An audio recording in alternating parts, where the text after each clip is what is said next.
Gusto ko lang i-share to sa inyo mga ka-vibes, mga kababayan ko. At sana ay kapulutan nyo ng aral ito dahil common na po ito na nangyayari.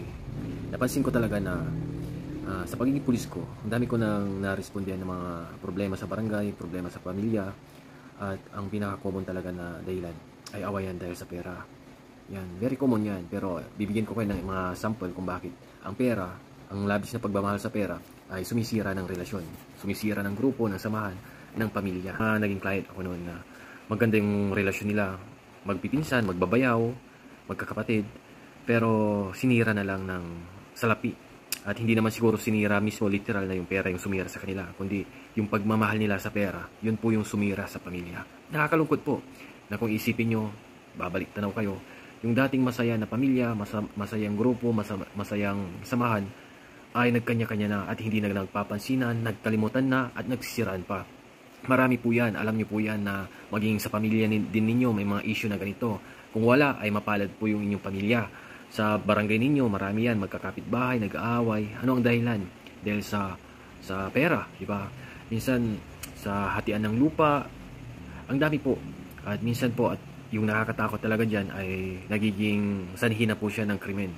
Dahil sa bangayan, siraan, may isa po na gagawa na lang ho ng krimen, gagawa na lang po ng gulo, ng dahas para ipaglaban ang kanyang sarili, para ipaglaban ang kanyang pinaglalaban.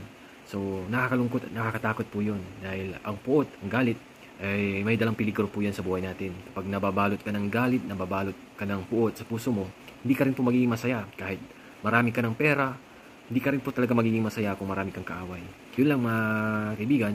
Iwasan po natin ang masyadong pagkalulong po sa pera. Iwasan po natin ang masyadong pagmamahal sa pera. Ang pera, dapat ginagamit po natin yan. Dapat tayo po ang gumagamit sa pera, hindi po tayo ang ginagamit ng pera. Hindi po tayo ang ginagamit ng ating kasakiman, ng ating pagka-addict sa pera. Ang pera po nakahanap yan, pero ang kapwa natin, ang pamilya natin, pag nasira na, mahirap na pong ibalik yan. Magkakanya-kanya na po yan, mawawasak na, magkakalimutan na, magsisiraan pa. Nakakalungkot po na dahil lamang sa pagmamahal sa pera, ang dami pong pamilya ngayon ang nagkalimutan na.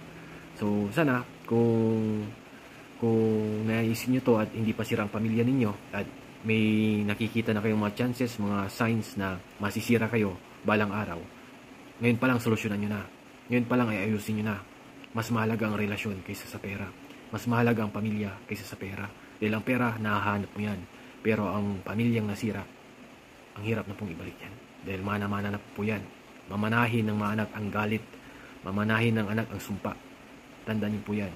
Totoo po ito dahil ilang beses na ho tayo nag-imbestiga ng mga awayan ng pamilya. At talagang marami talagang pamilya ang nagsasakitan, nagpapatayan dahil po sa labis na pagmamahal sa pera.